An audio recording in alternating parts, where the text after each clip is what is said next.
I'm going to start with trenches in this direction. And if you remember that I've said that this is going to be the ridge, and I've got to decide and stick to that. And normally, if this was bigger, I would put a little red line in here. I think my biro is shot, but yeah, I put a line in here, and that would be the centre down which, but I'm just going to eye that through.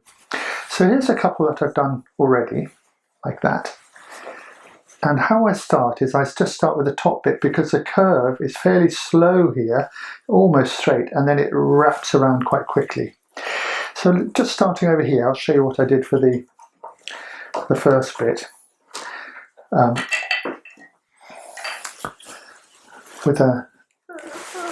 could probably use a bigger chisel here. Just as before, stab cut like this, down the middle, just by eye. Not too deep, because this is short grain and can burst off. This is just a way of controlling. So I'll come down before the curve proper starts. Like that. And then, again, I can use my chisel. Sorry, my mallet, just taking that out. One way. Again, not too deep. That's very easy to start going through deep here. And then this way.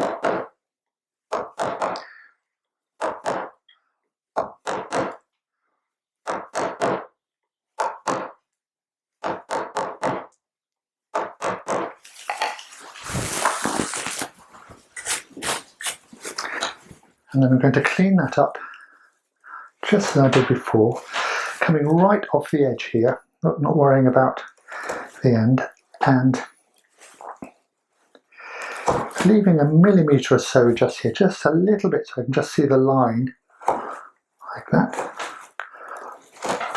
Trying to make the same cut. And then this way.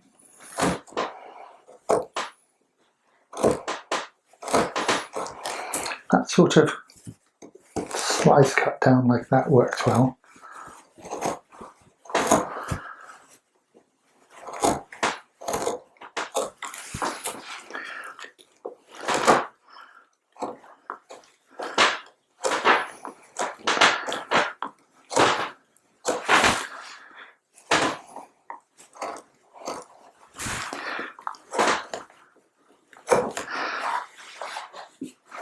So I would make sure at this point that all these cuts are merged in both ways, so I don't leave any marks on the walls.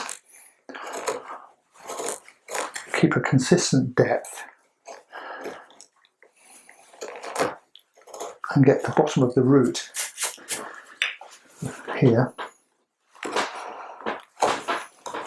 as neat as possible. Look, I can just use a corner like that in that root. So I would do those first. And you'll see that things are going to happen. That's a bit different as we go around here. But let's get those bits first, and then we'll move them. So this edge here should look pretty consistent as you go along. As this trench goes round the corner here, round this curve, a couple of things are going to happen. First of all, from a slow bend, or hardly any bend at all, it's going to get much more arced. So our chisel, when we start cutting in at an angle, here's a chisel, it's not going to really fit this curve here. So we're going to have to use a flat gouge or something like that that will actually fit that curve. And in fact, the first thing I'm going to do is stab in with this flat gouge all the way around like that. Now the second thing that's going to happen, which is really in our favour, I think, is that we're going from side grain to end grain. So this pencil, represents the fibres going in this direction, and the end grain is these bits here. So we're looking at the end fibres. So we're not going with or against the grain along it, we're going across the end. And this is very much the end of the piece of wood here. And you'll see that makes a difference to how the wood comes away. But let's start again. What I'm going to do is I'm going to bring this around to stop fairly just short of where it ends, because the last bit in here is quite fiddly. It's quite small work, and really it's a little bit tricky to show. So that would be my first cut, would be on here like this.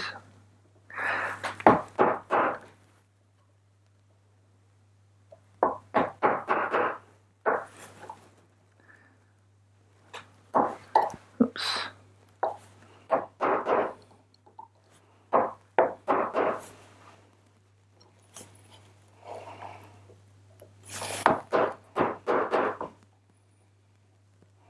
So let me just say do 3 of these. So I'll do another one up here. So just eyeing that through.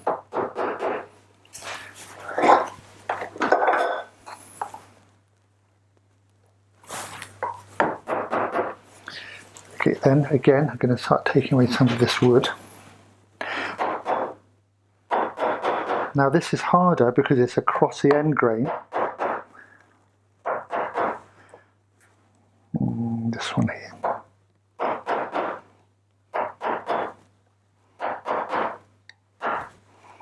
Up here.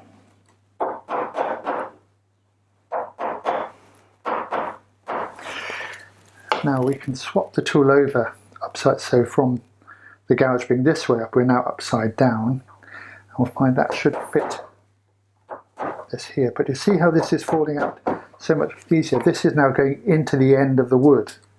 So we've got to be careful that doesn't dictate how we're carving. I'll show you what we'll do about that in a minute. So I'll take some of the waste out here.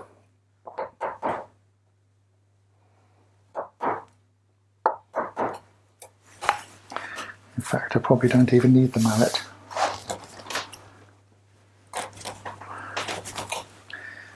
Okay, that'll do. So now, just as before, I'm going to pick this line up. So this is really very like letter carving, this sort of cut like this, almost on a curve. And then on this side. Now a couple of things we can do, I think that can help. At this point you could in fact use a V-tool, now we've got a sort of sense of where it is, and just clear some of that out of the way, like this. Because we're now going across the end grain, so we can come right in down the middle of the wood, like that. The thing about the V-tool, you'd think this might be the perfect tool to do, but it's, first of all, it's a bit too deep, too much of an angle, but also it's got a rounded keel here, and it doesn't give us that really sharp edge. But again, it'll help us just to get some of that wood away.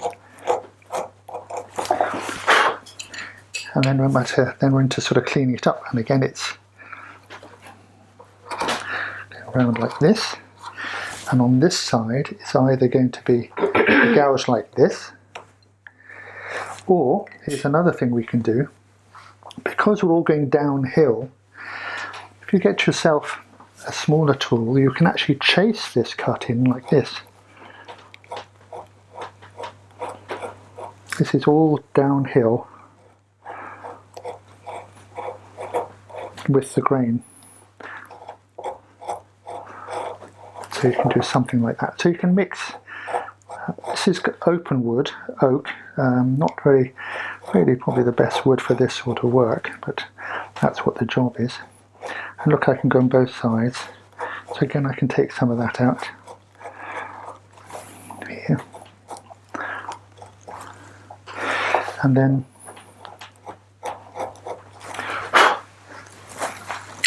so I've got most of the rough wood out. Then I can just go around and finish cleaning it up, getting it exactly as I want it. So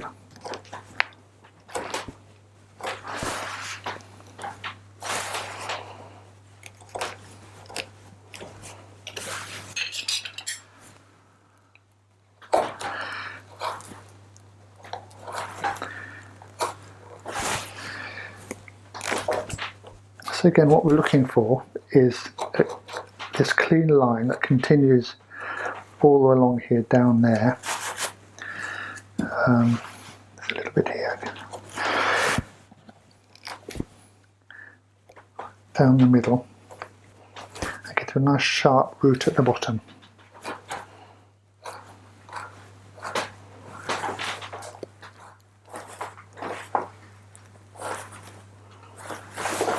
So this end bit,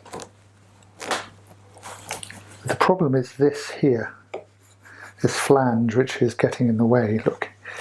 So you can only do the best you can, and at some point you need to switch to a sort of different technique. I would still use the V tool, push this, because we're in the end of the wood, push this as far as I can up to the edge without damaging that little ledge there. Clear that out of the way. And then again, we're going to take advantage of this end grain. If I get a narrow chisel, I can sort of push it like this around, and then like this here. Just push that in there. And then I'm going to come set the chisel on the flange here, and which one was it? This one. Notch that in like that. So what we want is for this flange to come down into the end neatly. So again, over here, push that like that.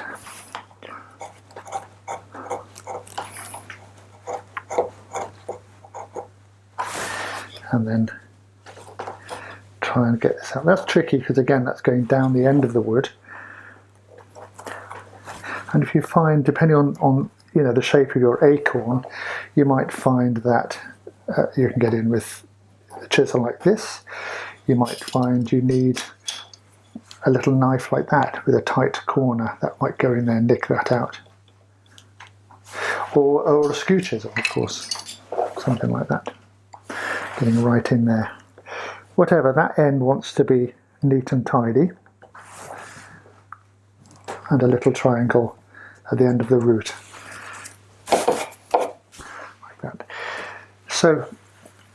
So now we've done the top, the middle and the bottom, and you can go now and tune up each one, get these nice flowing, make sure the bottom of the root is clean, the wall should be flat. It's done by hand, so you know, it's all drawn, so it's not going to be too exact, but it'll look great. So that's how we're going to do it, top, middle, bottom, get that curve. And what you should be left with is this line. That's really important, and I hope you can see these points coming across. That's important for when we do the cut this way. So we should still see little dots on there as I crossed over. Anyway, I'm going to work now around the whole thing and get all these finished in this direction. Here's the first set of grooves completed. I think it looks quite nice in its own right. You could keep that as a decorative item, just spiraling around on something. So what you can see, as I said, are these dots where the lines went across. If they're not there, because we really do need them, then get yourself a little bit of plastic, and you probably got one or two and a couple missing. Make sure you can see them all, because those represent a virtual line that we're going to work to next. Here are the points that we've marked, and it's very tempting to put your gouge on there, but actually I still find I prefer to do it as before and just pretend there's a line going in between these points here and cut from the middle, so that I do have this as my point of each pyramid fixed. Anyway, so exactly as before, stab cut in between these points like that, and then cutting down. You've got to be a bit careful, but you'll find that the wood will come out much more easily, because obviously we've taken a lot away already.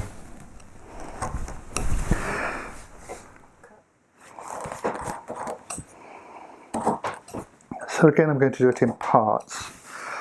Just the top bit here, and then I'll run the bottom bit separate. Now the bottom of this channel here, this trough, wants to come to the bottom of that one there. So this is equal, you could go around here. So it's the same sort of angle, so line that up. And we'll go to the next one. Now these are a little bit weak, so we have to be careful not to put too much pressure on them this time, but just quietly work my way, slicing cut, and you can see the first pyramid starting to appear.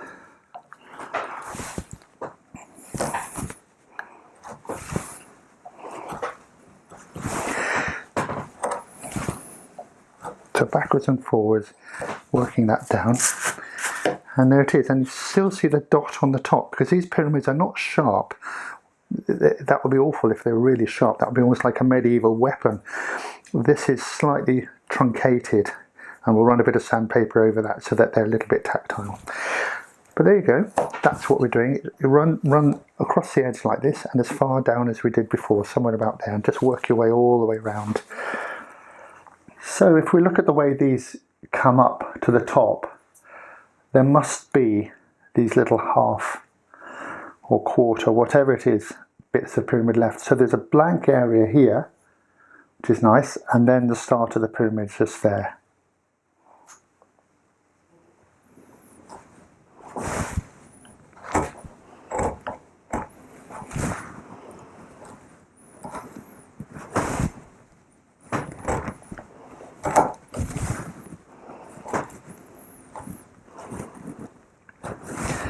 So this middle section is the same really as we've done, with one important difference. I'll just say that now. And that important difference is when we did this direction, we had this gouge, which is slightly flat gouge, going like this to match it. But of course now we're going in this direction, we need to flip it over so that we emphasize that curve there. But it's exactly the same as before. We set in a centre cut like this down the middle, then a gentle left, nibble it out. Bear in mind that these are, as we go this way, we get more and more into the end grain as before. And there comes a point where this part here is going to get in the way, and there's only a limited distance we can go.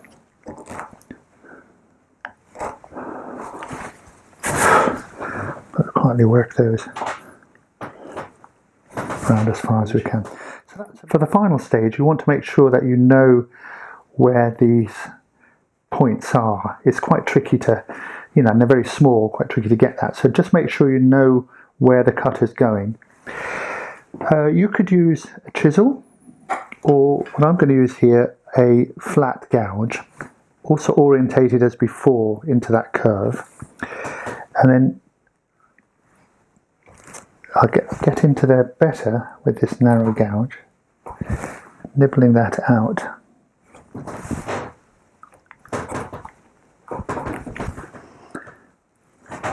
Getting quite small and in danger of going cross-eyed at this point.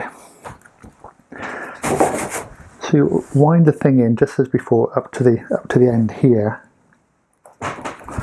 and then for this very final bit here, which is tricky, I would suggest that we go to our skew chisel and just knock that in like that. Just make sure we can see a pyramid, or we can use a knife like this. And again, you might need to clear up in here a little bit. But that's essentially it. Do one at a time, make sure that it's nice and clean down the root. Make sure we don't leave any bits, and we work as best we can up to the end.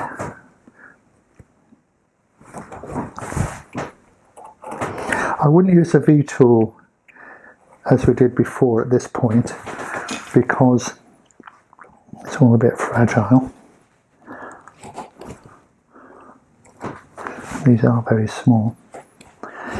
And then this bit, make sure this is all clean in here, so that this surface runs down in between like this.